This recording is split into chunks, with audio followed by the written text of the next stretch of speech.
je vais commencer par vous présenter mon travail. Et ensuite, avec Anissa, comme Enrico a dit, on ouvrira la conversation autour de la création, du dessin, des arts vivants et de ce que les pratiques artistiques peuvent apporter en termes de connaissances, d'expériences et de transformation. Bon. Mon histoire d'amour avec le cancer. L'idée du titre vient d'Itai, qui m'a beaucoup aidé. Grand merci, Itai. Mais en réalité, c'est quelqu'un qui m'a dit cette phrase en anglais en un autre moment. C'était une scientifique oncologue que j'ai rencontrée ici à Marseille il y a 2 années, quand j'étais là la première fois. Elle travaille, l'oncologue, dans la recherche sur le cancer et quand je lui demandais « Comment est-ce que tu as commencé dans ce domaine ?» Elle m'a répondu « because we were speaking in English, on a parlé en anglais, et elle m'a dit « You know, when I fell in love with cancer, quand je suis tombée amoureuse du cancer, et boum, ça m'a vraiment choquée. » Est-ce qu'on peut s'approcher le cancer d'une autre manière qui ne repose sur la distance ni sur l'objectivité? Et en plus même d'un point de vue scientifique, on parlera un peu plus tard, mais pour l'instant, je vais commencer à me présenter. Voilà. Je suis une artiste visuelle qui habite normalement à Bilbao et je suis ravie d'être ici à Marseille pour quelques mois dans cet endroit fantastique et privilégié qui est l'Himera. Je m'intéresse principalement au dessin et à la bande dessinée. Ma recherche et ma pratique artistique explorent des récits graphiques et spécifiquement les possibilités du dessin en tant qu'outil de recherche, moyen épistémologique et espace de dialogue et d'échange. C'est ça qui m'intéresse en ce moment et j'essaierai de mieux expliquer souvent. Le dessin, c'est vraiment le fil rouge de mon parcours. C'est ce qui m'a guidée presque par intuition. En ce moment, je suis là à l'Himera comme Senior Fellow et en train de chercher, d'explorer comment le dessin peut devenir un outil au service du savoir. J'ai plein de questions et très peu de certitudes, mais j'ai une intuition très forte. Il y a quelque chose dans le dessin qui est invisible, pas très valorisé, mais extrêmement puissant, transformateur. Ça fait presque 15 ans que je fais des projets sur le dessin, la perception et la santé-maladie, surtout le cancer. Et la raison pour laquelle je travaille sur ce sujet, le cancer, la maladie, est liée à un désir profond de comprendre et digérer mon expérience du cancer.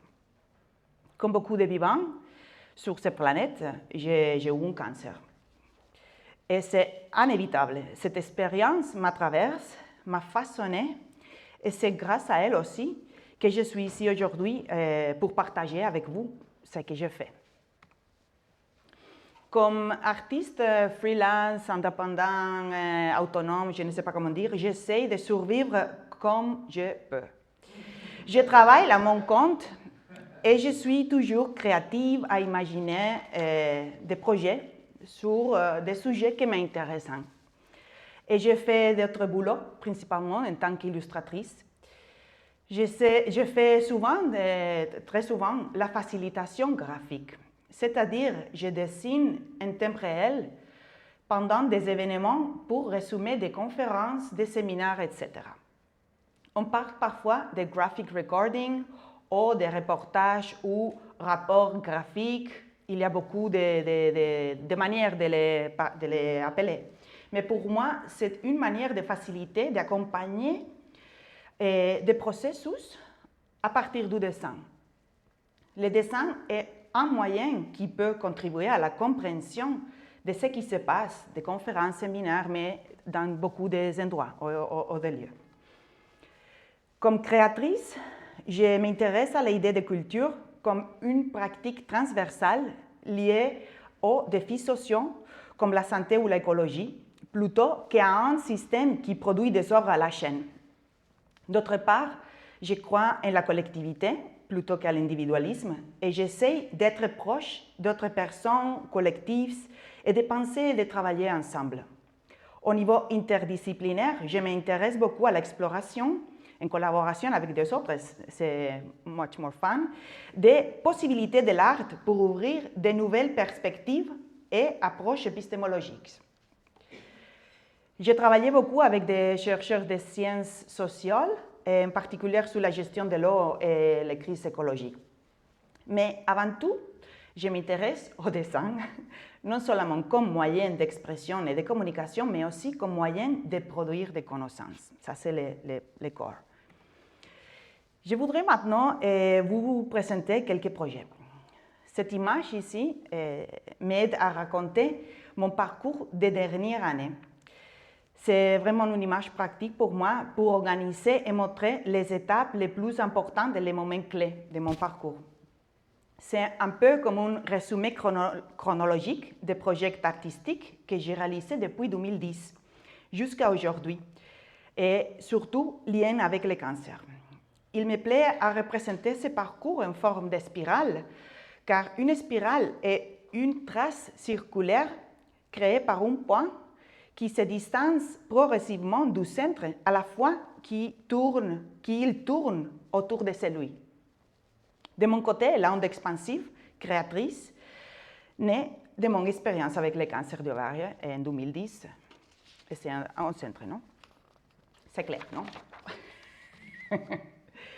Bon, mon premier projet sérieux, on va dire, c'est Así me veo, je me vois ou je me regarde, et, créé à l'origine comme projet de fin d'études pendant que j'étudiais illustration à Madrid. Après, c'est devenu un livre que j'ai autopublié avec le soutien de le gouvernement basque. Et avec ce projet que je voulais en 2015, je crois que j'ai commencé en 2014, mais en 2015, avec ce projet, je voulais explorer la autoreprésentation à partir du dessin. En fait, j'étais dans un moment de ma vie où j'avais besoin de me reconnaître, de me redécouvrir, on va dire. Au cours de cette expérience, j'ai compris que le plus important était le regard et que le dessin, en réalité, était une manière de regarder. Qu'il y a quelque chose de très profond dans le fait de se regarder pendant qu'on dessine.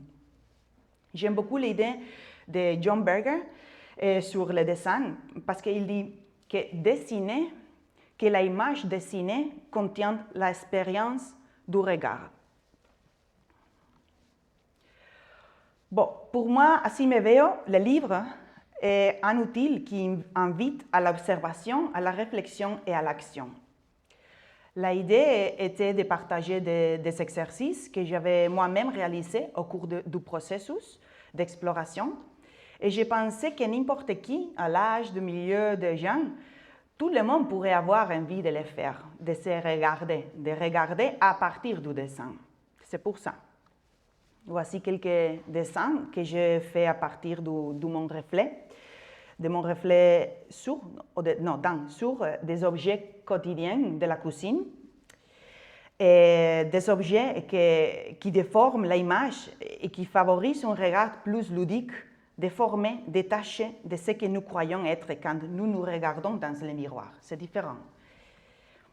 Ici, un peu plus de le dessin, c'est plus clair, l'objet de cuisine. Et je trouve aussi très fascinant que ce projet, même aujourd'hui, 10 ans plus tard, suscite intérêt. Je suis toujours invitée à donner des ateliers à des groupes variés. Je le fais avec des jeunes, avec des enfants, avec des adultes et des groupes intergénérationnels. Je le fais avec des personnes qui adorent dessiner, mais je l'ai aussi fait avec des autres qui ne dessinent pas. C'est toujours surprenant et très marrant les résultats à chaque atelier. Actuellement, et jusqu'à février, il y a justement une exposition de ce travail au Centre culturel près de Barcelone qui s'appelle Centre cultural La Panera. Ça, c'est un autre projet. Ce projet s'appelle Breve Diccionario Enciclopédico Ilustrado de mi cáncer, que c'est un bref dictionnaire encyclopédique illustré de mon cancer, en majuscule mon. C'est vraiment ce projet, la graine, ou les graines de tout, et mon travail. Je crois que c'est un peu, oui, une semille, non?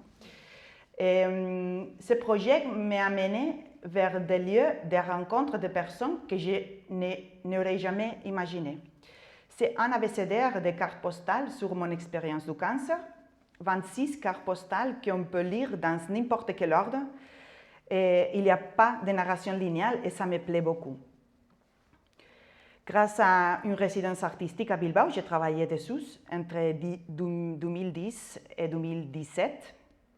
Au début du projet, c'était la grande encyclopédie illustrée universelle de mon cancer, mais il est devenu ensuite petit, bref dictionnaire de mon cancer, qui est un peu plus réaliste et faisable.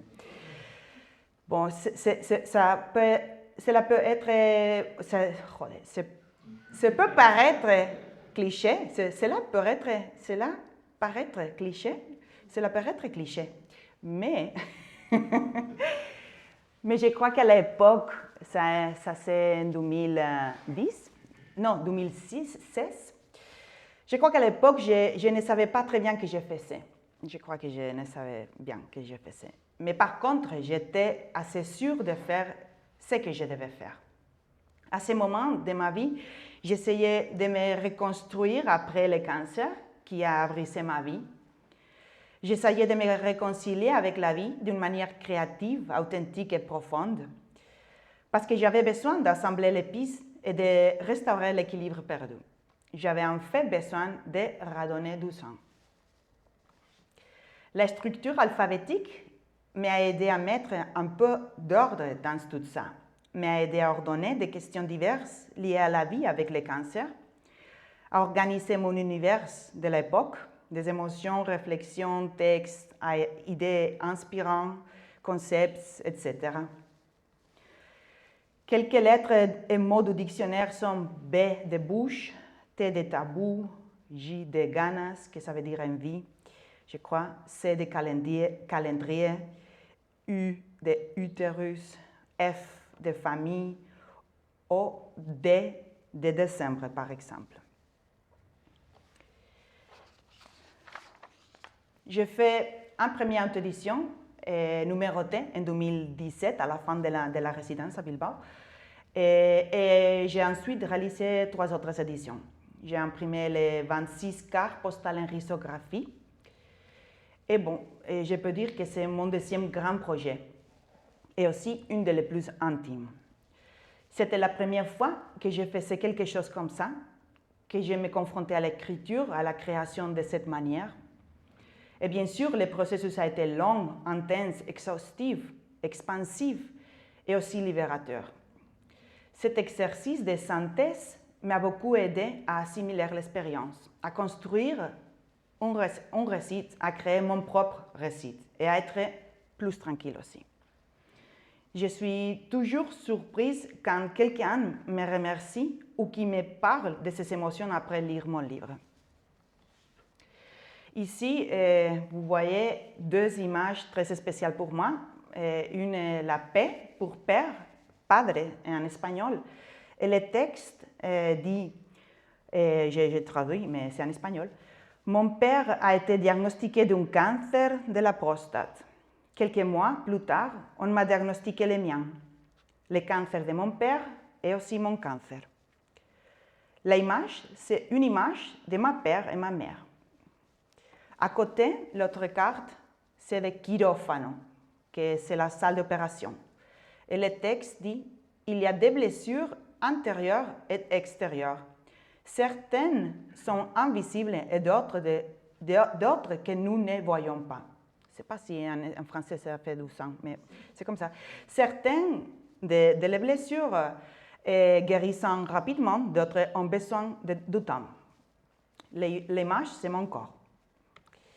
Plus tard, en 2018, le petit dictionnaire a grandi et a pris d'autres formes et d'autres espaces, comme dans cette expo qu'on a fait, où les images que j'avais créées en petit format intime ont été montrées en grand sur les murs. Et voilà, Ça, c'est un autre projet, mais il y a les publications que je faisais, ils sont là et vous pouvez les prendre pour regarder si vous voulez. Hein. Bon, et ce projet, le troisième, c'est un autre projet que je faisais en une autre résidence artistique dans le Centre d'art et de culture La Panera à Lleida, à côté de Barcelone, en collaboration avec les services d'oncologie radiothérapique de l'hôpital Arnau de Lleida, à Barcelone. L'idée était d'impliquer toute la communauté hospitalière pour créer un espace commun où partager des savoirs et des expériences autour du cancer. Si Petit Dictionnaire était mon travail individuel, Compendium collectif sur le cancer est une approche collective avec la communauté de l'hôpital. J'ai proposé de faire le même travail que j'avais réalisé avec le vrai dictionnaire, mais à niveau collectif. Le résultat final était un livre illustré. Il y a, comme j'ai dit, un exemplaire là, si vous voulez le regarder, mais aussi le contenu de ce projet, le résultat est en ligne en PDF pour télécharger. Voilà comment ça ressemble à l'intérieur, quelques images. L'idée était aussi de copier un peu les modèles de l'encyclopédique, puis de subvertir un peu, de les remettre en question, on va dire. Interroger la relation avec la connaissance, en particulier l'idée à la base du système encyclopédique de la modernité qui catégorise les choses, les range dans les cases et affirme que c'est là la véritable connaissance, la universelle. Mais le processus participatif, les ateliers, les rencontres et les échanges, c'était le plus important de tous, je crois, en ce projet. Une centaine de personnes au total ont participé dans ce processus. Il y avait des médecins, des patients, des compagnons, familles, infirmières et personnes du service d'oncologie radiothérapique de l'hôpital. La proposition était de faire un exercice d'introspection et faire visible des aspects divers liés à la maladie et à son traitement à travers les dessins. Les ateliers ont été organisés dans la salle d'attente de l'hôpital et au centre culturel. C'est un processus très intense. Il y a des personnes qui ont partagé pour la première fois, en dehors du cercle familial, leurs émotions et leurs expériences sur le cancer. Et quelques-uns ont même dit que c'était la première fois qu'elle en parlait avec d'autres personnes en général sur ça, sur le sujet. Le feedback, en fait, c'était très positif. Les participants ont dit que l'approche avait apporté du sens et était significative pour lui. Et voilà, un autre projet, c'est aussi un projet très important pour moi. C'est la bande dessinée en espagnol Hoy no es el día, publiée en 2022. Et en français, s'appelle Ce n'est pas encore le jour, publié chez Cambourakis l'année dernière, en 2024. Cette BD raconte la vie et l'œuvre de 6 femmes artistes qui ont vécu avec le cancer et qui, après leur expérience, ont décidé d'aborder le sujet à travers de l'art. De plus, elles ont tous en commun la volonté de faire face à la stigmatisation associée à cette maladie, afin de changer les relations avec cette réalité complexe. J'ai décidé de parler de l'œuvre et de la vie de ces femmes parce que la parole, les regards, la pensée et les images d'Audre Lorde, de Joe Spence ou Hannah Wilke, par exemple, m'ont profondément inspirée dans mon processus de guérison. Je ne sais pas si cela vous est arrivé, mais à moi, par exemple, dans les journaux intimes d'Audre Lorde, j'ai trouvé mes propres pensées et mes propres sentiments. C'était comme si Audre parlait directement à moi. Ça m'a pris 3 ans, 3 ans, à faire cette BD.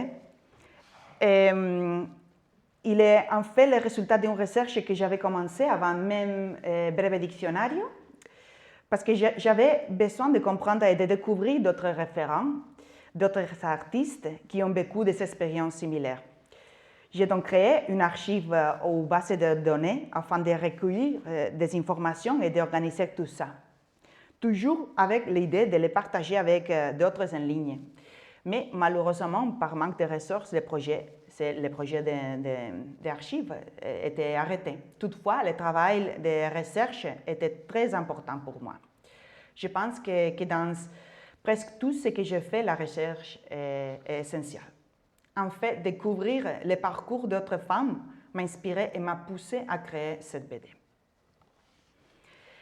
J'ai découvert petit à petit comment faire, écrire et dessiner la BD pendant le processus. Voici quelques images des processus d'écriture et le dessin, parce que je faisais comme ça, les storyboards, je faisais très artisanalement les pages et toute la narrative ou la narration. Ici, une double page de l'intérieur des chapitres de Susan Sontag. Et bon, la structure du livre, c'est simple. C'est un chapitre par artiste, donc 6, et quelques pages préliminaires sur moi, ma vie, mes discussions avec des amis, ma famille, etc., où je parle du processus de création de la BD.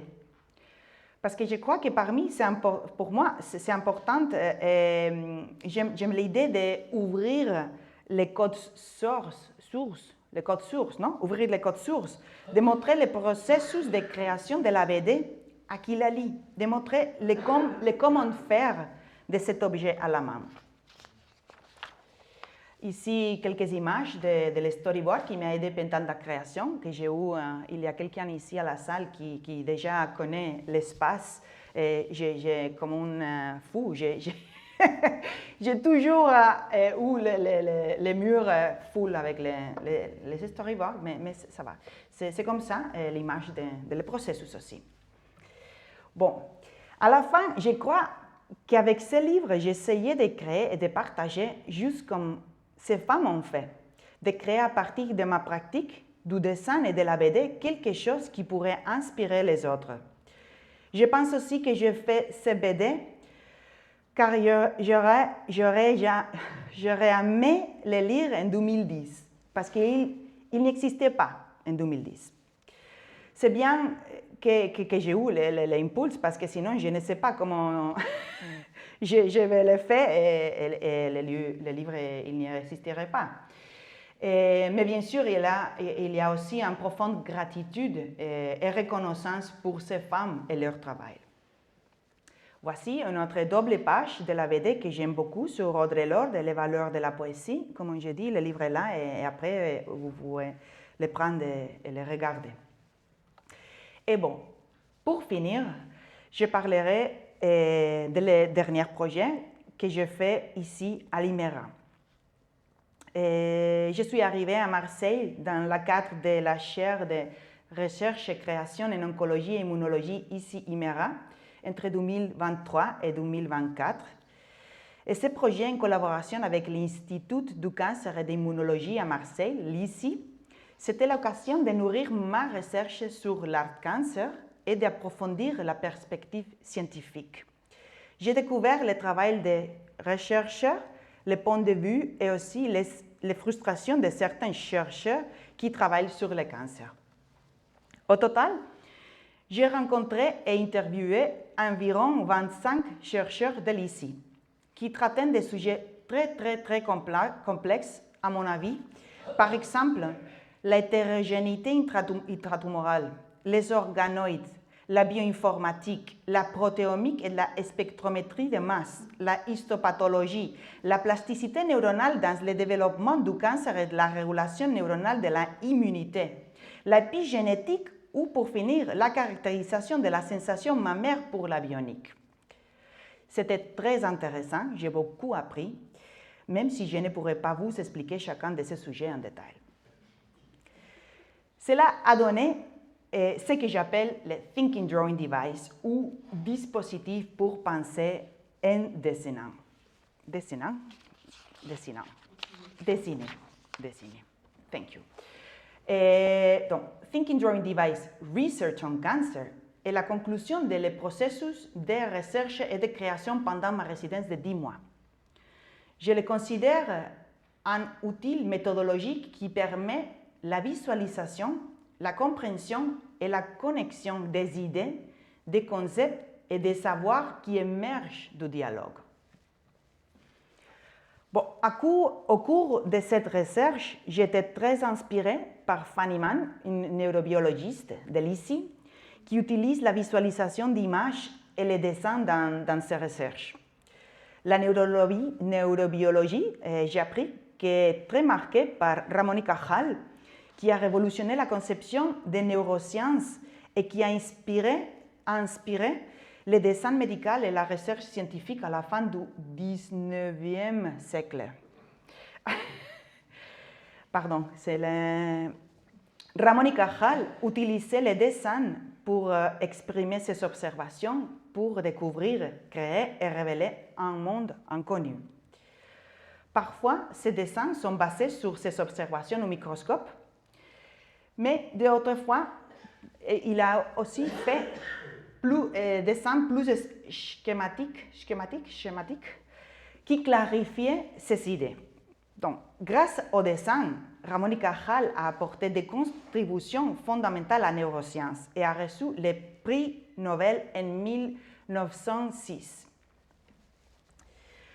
Bon, finalement, ces inspirations pour revenir à mon projet ont mené à une expérimentation créative qui a combiné des éléments du dialogue scientifique et artistique pour créer le Thinking Drawing Device Research on Cancer. Et on voit ici la phrase de commence de When I Fell in Love with Cancer. Quand je dis dessin, je m'intéresse au dessin dans son sens le plus large, en tant que pratique visuelle qui va beyond le texte ou l'image, qui transmet des données d'une manière non linéaire et qui favorise la coexistence de plusieurs idées dans un même cadre. Je parle aussi des diagrammes, des notations ou des croquis qui évoluent au cours du processus même. Je suis encore en train de faire la recherche à ce sujet, mais il existe plusieurs publications et littératures sur les diagrammes au cours de l'histoire. Il y a plein de références historiques dans plein de cultures et de lieux du monde, à l'arbre par exemple. Et la métaphore visuelle de l'arbre, qui est très forte, est aussi liée à la connaissance, à la représentation, à la communication et peut-être aussi à la création de savoir. Contrairement à un texte ou à une image, un diagramme est précisément un mélange indissociable de les deux, la combinaison de les deux. On peut penser les diagrammes comme des éléments qui donnent du sens, mais ils ne peuvent pas, on ne peut pas les lire haute voix. On ne peut pas dire comme un diagramme par téléphone, non? Ça, c'est l'idée. On doit les regarder. Qu'est-ce que se disparaît vraiment avec la dissolution de la syntaxe? Ou plutôt, qu'est-ce que donnent les diagrammes? Par exemple, la notion de proche, d'éloigné, au-dessous ou à côté sont compris tout naturellement dans les diagrammes. À partir de la visualisation des données et des faits, il est possible de représenter des interrelations temporelles et causales, de fixer les savoirs sous une forme appliquée, composée d'écriture et d'images, et de générer de nouveaux processus de connaissance. Ici, on veut quelques images utilisées en l'anthropologie comme outil ethnographique, comme l'image qui est dans le centre, le cercle, et des autres outils en la mathématique qui sont là dans le haut, ou à l'histoire et l'art, par exemple. Voilà.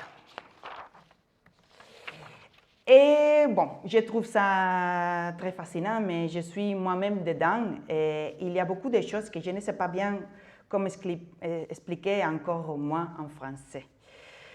Bon, et j'aimerais bien finir cette conférence par citer une philosophe qui m'inspirait beaucoup et qui dit que dans l'acte de rendre visible l'invisible, la vision devient possible.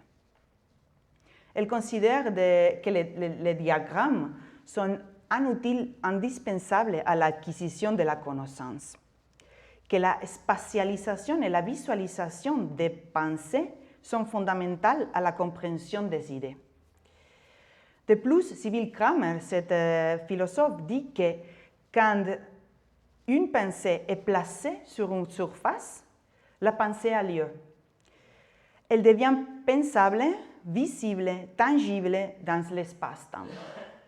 Il se produit ce qu'elle appelle l'incarnation, matérialisation de l'intelligible. Et voilà, ça fait beaucoup de sens à moi. Et c'est dans cette direction que je tire actuellement le fil de ma recherche et mon travail. Je vais m'arrêter là. Et voilà, nous pourrons continuer la conversation avec Anissa si vous avez des questions. Merci de m'avoir écouté, restez éveillés et supportez mes coupes de pied en français. Merci beaucoup.